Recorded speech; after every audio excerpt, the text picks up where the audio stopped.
నమస్తే, welcome to people media. మనం ప్రస్తుతానికి గోవర్కని 45వ వార్డు దుమ్మేటి వాసు గారి డివిజన్లో ఉన్నాం.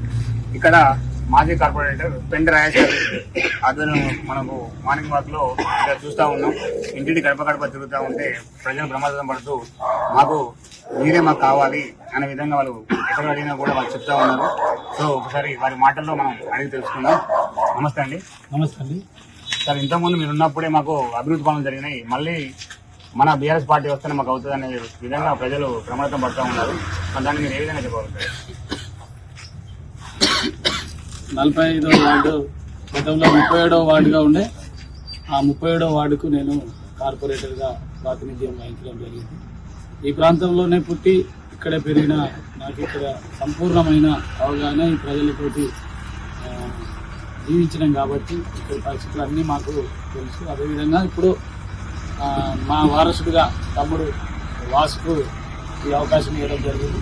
ఎందుకంటే తను కూడా చిన్నప్పటి నుంచి ఒక నిరుపేద కుటుంబంలో పుట్టినా కూడా తను ఎంత చిన్న చిన్న పనులు చేసుకుంటూ కూడా ఆ వచ్చిన డబ్బుతో కూడా ఆయన తోచిన రీతిలో మరి ఇదే 45వ వార్డులో ప్రజలకు ఏ కష్టం వచ్చినా నేనున్నా అంటూ తను అనేక సేవా కార్యక్రమాలు చేస్తూ తనకు కూడా ఒక అవకాశం ఇవ్వాలనే ఉద్దేశంతో పెద్దలు కోరకంటి చంద్ర గారి నాయకత్వంలో ఈరోజు బీఆర్ఎస్ పార్టీకి సంబంధించిన మన అభ్యర్థిని దుమ్మేటి వాసు గారికి ఇవ్వడం జరిగింది. ఎందుకంటే తనకు కూడా సంపూర్ణంగా ఇక్కడే పుట్టిండు. ఆయన కూడా మాతో పాటు వయసులో చిన్నోడు అయినా కూడా పూర్తిగా ప్రజలతోటే ఉంటాడు, ప్రజల మధ్యలోనే ఉంటాడు. కాబట్టి తప్పకుండా దుమ్మేటి వాసు గారికి అవకాశం దొరుకుతుంది. గత 10 సంవత్సరాల కాలంలో మేమే ఈ ప్రాంతానికి సంబంధించిన సంపూర్ణంగా అన్ని పనులు చేయడం జరిగింది. ఇక్కడ వాస్తవానికి ఎక్కువగా పనులు కూడా మిగిలి లేవు. కానీ ఈరోజు మన రామగుండం ప్రాంతంలో జరిగే అన్యాయాలను కానీ సమస్యల మీద కానీ ప్రశ్నించాలంటే తప్పకుండా ఒక ప్రశ్నించే గొంతుక మన వాసు అవుతాడని ఉద్దేశంతో నమ్మి ఆయనకి అవకాశం ఇవ్వడం జరిగింది. తప్పకుండా 45వ వార్డు ప్రజలందరూ కూడా ఈసారి దుమ్మేటి వాసును కార్పొరేటర్గా మన రామగుండం కౌన్సిల్కి పంపించాల్సిందిగా ప్రజలందరినీ పేరున కోరుతున్నారు. మన మాజీ ఎమ్మెల్యే కోరకంటి చంద్ర గారు వారి మాటలతో అడిగి తెలుసుకుందాం. నమస్తే సార్, ఎలా ఉంది సార్ ప్రచారం? మేము ఇంటింటికి గడప గడపకు వెళ్తున్నాం. ఇది ఎందుకంటే ఇది కార్పొరేటర్ సంబంధించిన మా వాసు ఇప్పటికీ ఈ ప్రాంతంలో అనేక సేవా కార్యక్రమాలు చేసినటువంటి తమ్ముడు ఇక్కడ 2 సార్లు ఓడిపోయి ఉన్నాడు. మేము పర్టికులర్గా ఈ డివిజన్లో మా గతంలో పెంట రాజేష్ గారు కూడా కార్పొరేటర్, వారు కూడా సంపూర్ణమైనటువంటి మద్దతుగా పండగ నిలిచి ప్రచారంలో పాల్గొంటూ ఉన్నారు. మేము ఈ యొక్క డివిజన్లో 2004లో నేను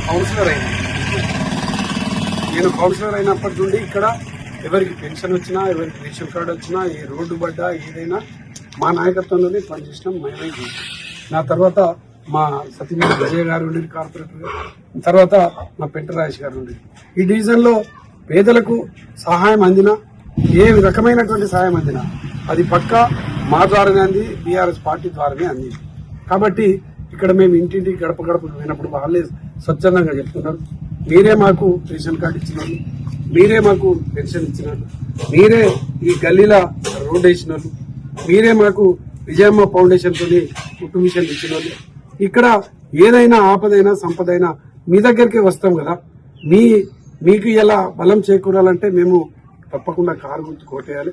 చాలా మంది తిరుగుతా ఉన్నారు, ఇలా కాంగ్రెస్ వాళ్ళు తిరుగుతా ఉన్నారు. కాంగ్రెస్ వాళ్ళ బుద్ధి తెలిసిపోయింది, వాళ్ళు ఇస్తా అన్న మాట తప్పిర్రు. 2500 ఇస్తా అన్నారు, ఏలుతున్నారు. గెలుస్తారనేటువంటి విశ్వాసాన్ని ప్రజలు కూడా సంపూర్ణంగా చెప్తా ఉన్నారు. ఇంతకుముందు గత రాష్ట్రం 10 సంవత్సరాల బీఆర్ఎస్ ప్రభుత్వంలో కానీ, ఇప్పుడు ఉన్న కాంగ్రెస్ ప్రభుత్వంలో కానీ అప్పుడు డెవలప్మెంట్ అట్లే అనిపిస్తుంది, ఇప్పుడు డెవలప్మెంట్ అనిపించలేదు. మరి దీన్ని మీరు ఏ విధంగా చెప్పగలుగుతారు? ఎందుకంటే గోవర్కన్ అనేది నా చిన్నప్పటి నుంచి చూస్తా ఉన్నాను ఇక్కడ. అప్పుడు ఎట్లా ఉంది గోవర్కన్, ఇప్పుడు అట్లా అనిపిస్తుంది. ఇప్పుడు వాళ్ళకి ఇల్లు కానీ ఇవన్నీ కానీ గతంలో అట్లే ఉన్నాయి, ఇప్పుడు అట్లే ఉన్నాయి. మరి ఏ మాత్రం డెవలప్ అయింది అంటారు? డెవలప్ అనేది ఈ దశాబ్ద కాలంలో బ్రహ్మాండమైన డెవలప్ అయింది. గతంలో కాంగ్రెస్ హయాంలో అసలు 1 కోటి రూపాయలు కూడా సంవత్సరానికి కూడా వచ్చే పరిస్థితి లేకుండా కేసీఆర్ గారు 100 కోట్ల రూపాయలు ప్రతి సంవత్సరానికి ఇచ్చి 200 కోట్ల రూపాయలు ఇచ్చాడు.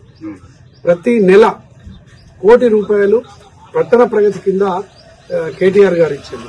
ఇక్కడ ఉన్నటువంటి అభివృద్ధి జరిగింది అని అంటే అది బీఆర్ఎస్ హయాంలోనే జరిగింది, దశాబ్ది కాలంలోనే జరిగింది. లైక్ చేయండి, షేర్ చేయండి, సబ్స్క్రైబ్ చేయండి. మరిన్ని వీడియోల కోసం బెల్ సింబల్ పై క్లిక్ చేయండి.